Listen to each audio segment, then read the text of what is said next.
हिंदी सक्तीविरुद्ध आपण म्हणजे शिवसेना आणि मनसे म्हणजे उद्धव ठाकरे आणि राज ठाकरे असा एकत्रित मोर्चा 5 जुलैला काढण्याचं जाहीर झालं.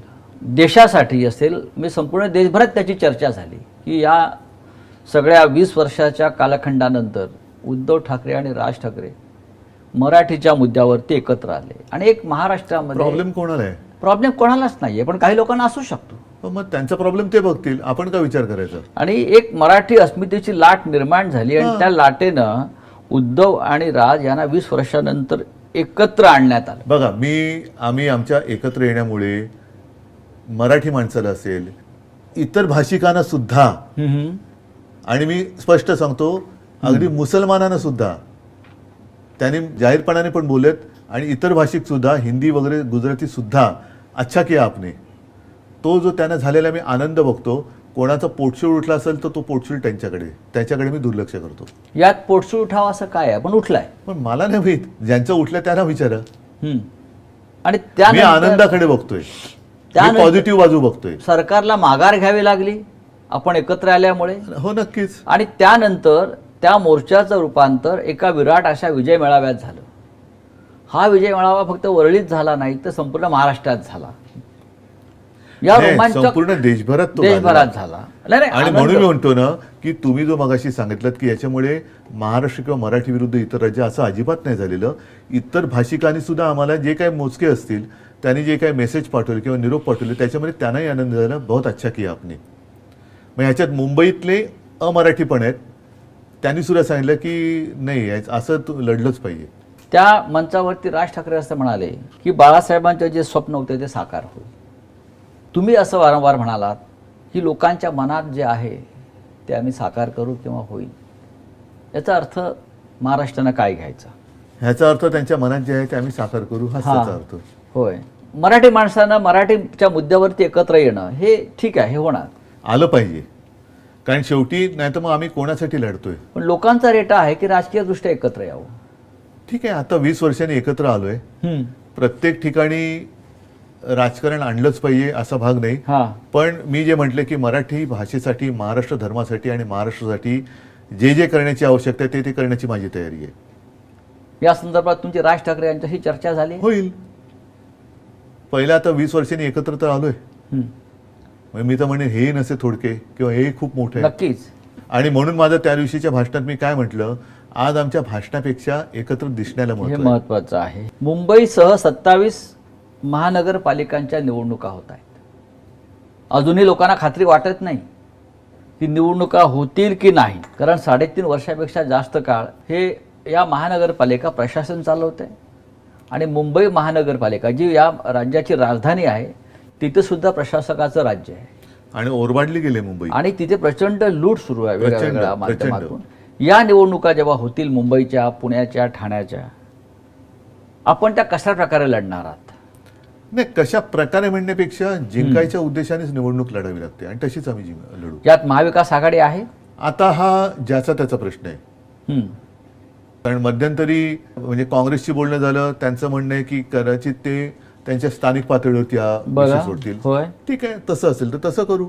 नाही, पण जर ही चर्चा सुरू आहे की आपण म्हणजे शिवसेना आणि मनसे किंवा उद्धव ठाकरे आणि राज ठाकरे एकत्र येऊन भविष्यात राजकीय निर्णय त्यांनी घेतला, मी परत सांगतो कोणाला अडचण आहे, तर मवियाचं काय होणार हा एक प्रश्न त्याच्यामध्ये निर्माण होतो. किंवा इंडिया ब्लॉक आहे. इंडिया ब्लॉक हा राष्ट्रीय स्तरावर आहे. मवियाच्या संदर्भात काही प्रश्नचिन्ह निर्माण होतात, पण मुंबई हा एक स्वतंत्र विषय आहे, ठाणे स्वतंत्र विषय आहे. नाही, बघा, मी मुंबई महाराष्ट्रापासून राजकीय दृष्ट्या देखील कदापि वेगळी समजणार नाही. कारण मुंबई ही शेवटी महाराष्ट्राची राजधानी आहे. शेवटी म्हणजे पहिलीच महाराष्ट्राची राजधानी आहे. त्याच्यामुळे तुम्ही मुंबईचा वेगळा विचार आणि महाराष्ट्राचा वेगळा विचार करून चालणार नाही. राज्य म्हणून प्रत्येक महापालिका ज्या आहेत त्यांची स्वायत्तता आहे आणि त्या तिथलं युनिट शिवसेनेचं पण आहे, प्रत्येक पक्षाचं आहे.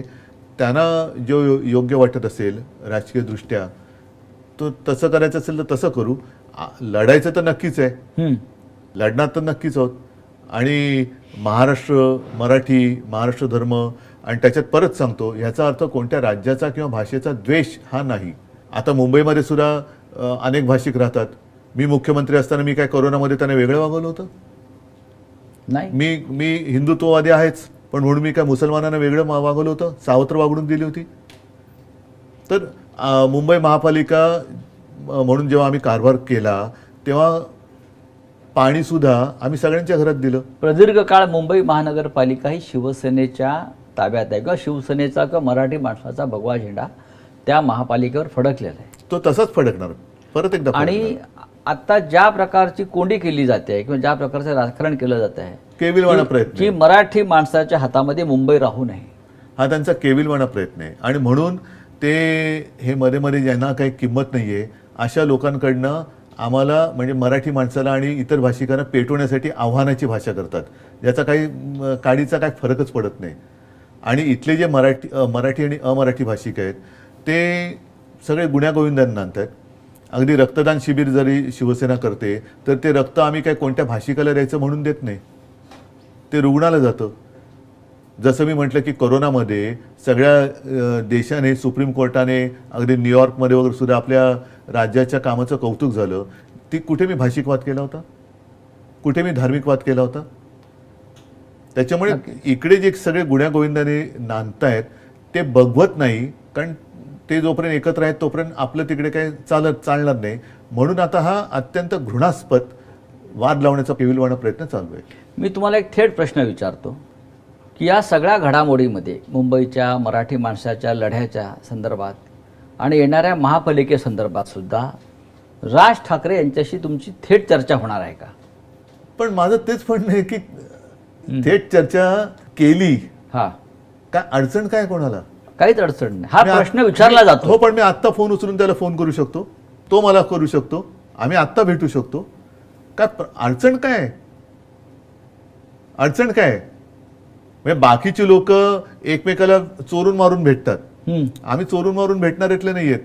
मगाशी जो तुम्ही मुलाखतीच्या सुरुवातीला बोललो ना की ठाकरे ब्रँड, आम्ही चोरून मारून काय करत नाही, भेटायचं तर उघड भेटू. काय अडचण काय कोणाला? आणि आम्हाला तरी महाराष्ट्राच्या प्रश्नासंदर्भात कधी मुख्यमंत्री फडणवीस यांच्याशी चर्चा होते का? नाही झालेली आहे आत्ता तरी. एकदा सुरुवातीला जाऊन त्यांना मी जो काही गुच्छ दिला होता त्याचंही फार मोठं पण ते मी एक ठीक आहे राजकारण मी सौजन्य. दिला. शेवटी आहे आता मुख्यमंत्री, मानूया ना मानू, आहातच, तुमच्याकडनं चांगलं व्हावं ही अपेक्षा आज सुद्धा आहे माझी. महाराष्ट्राच्या भविष्याकडे आपण कशा आणि पद्धतीने उलट पाहता? माझं तर म्हणणं आहे की आत्ता ज्या काही सगळ्या त्यांच्या सहकार्य मंत्र्यांच्या भानगडी, लफडी कुलंगडी बाहेर येत आहेत ती त्यांनी मोडीत काढली पाहिजेत. हे मी त्यांना आमचे कधी काळीचे राजकीय मित्र म्हणून सांगतोय. त्यांनी हे माझं मत, हा टोमणा नाही, हा सल्ला आहे. हा टोमणा नाहीये, हे त्यांनी आधी स्पष्ट करतो, हा सल्ला आहे की त्यांनी मोडून काढलं पाहिजे. जर ते नीती वगैरे सगळ्या गोष्टी पाळत असतील तर हे जे काय आजूबाजूला चाललेलं आहे अगदी त्यांच्या प्रतिमेला तडा देणारं हे काम आहे. म्हणजे काल सुद्धा जी बॅग तुम्हीच दाखवली, होय. त्याच्यानंतर ते धक्काबुक्की चाललेली आहे, कुठे जमिनी लाटल्या जात आहेत, कुठे इनाम म्हणून जमीन दिली जाते, कुठे 3,000 कोटीची चोरी सुप्रीम कोर्ट पकडून देते. हे सगळे जे काय चाललेलं आहे ह्याचे प्रमुख म्हणून शेवटी बदनाम देवेंद्र फडणवीस होत आहेत. होते नेते आहेत. म्हणूनच त्यांच्या आधिपत्याखाली हे भ्रष्टाचार, म्हणजे आपण जे म्हणतो ना दिव्याखाली अंधार, तसा हा प्रकार आहे का? आज महाराष्ट्राच्या अनेक क्षेत्रात पिछेहाट होताना दिसते. महाराष्ट्राला भविष्य आहे का? भविष्य नक्कीच आहे. असं काही खचून कसं चालेल? फक्त महाराष्ट्र जो मी म्हणेन लोकसभेच्या वेळेला जागा झाला होता तसा तो परत जागा झाला पाहिजे. नाहीतर त्यावेळेला आम्ही जे सांगत होतो की महाराष्ट्रातनं सगळे उद्योग गुजरातला नेले, सगळं आता मराठी माणूस मुंबईतनं म्हणा हा बाहेर काढला जातोय. आत्ता नाही जाग आली तर मग आपले डोळे कधीच उघडले नाही जाणार. महाराष्ट्राच्या जनतेला तुम्ही काय संदेश द्याल या निवडणुकीच्या, या मुलाखतीच्या निमित्तानं? जागे व्हा आणि जागे राहा.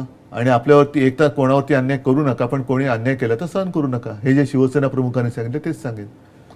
आणि परत एकदा सांगतो, ते जे बोलले होते त्यावेळेला की मराठा मराठेतर, ब्राह्मण ब्राह्मणेतर, 96 कुळी 92 कुळी, स्पृश्य अस्पृश्य, घाटी कोकणी, हे सर्व भेदाभेद गाडून मगाशी जो एक विषय आपला राहिला की मराठा समाजाला भडकवलं जाते.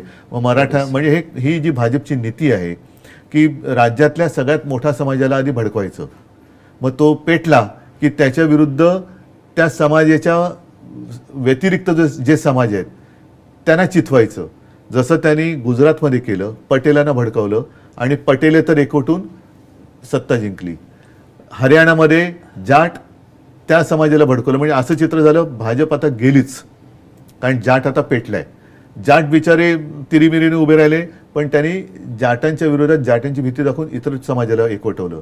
महाराष्ट्रामध्ये बटेंगे तो कटेंगे, आपल्याला वाटलं हिंदू मुस्लिम, त्यांनी मराठा मराठे तर केलं, मराठीच्या विरोधात ओबीसी तयार केलं. म्हणजे मराठी भावंडांमध्येच आमचं आणि राजचं वेगळं, आम्ही भाऊच आहोत, पण मराठी सुद्धा जी भावं आहेत, भावंड आहेत, त्या मराठी भावंडामध्ये समाजाच्या भिंती उभ्या करून आग लावायची आणि आपली पोळी भाजायची. हे जे राजकारण आहे ना, ते हाणून पाडा. ज्या पद्धतीचं राजकारण, व्यापारी राजकारण सुरू आहे देशात, महाराष्ट्रात, मुंबई महाराष्ट्रात राहील असं आपल्याला खात्री आहे? कोणाची माय व्हायले बघू ना, कोणाची माय व्हायले मुंबई महाराष्ट्रापासून तोडायची बघू आपण. उद्धवजी, आपण अत्यंत परखडपणे आपली मतं मांडलीत मुंबई महाराष्ट्र राष्ट्रीय प्रश्नावरती, आणि मला खात्री आहे की या मुलाखतीतून महाराष्ट्राच्या जनतेला, देशाला जो संदेश द्यायचा आहे तो आपण दिलेला आहे. धन्यवाद. आता हा शेवट करताना सुद्धा जे शिवसेना प्रमुखांनी सांगितले ते सुद्धा फार महत्वाचं आहे. जय हिंद, जय महाराष्ट्र.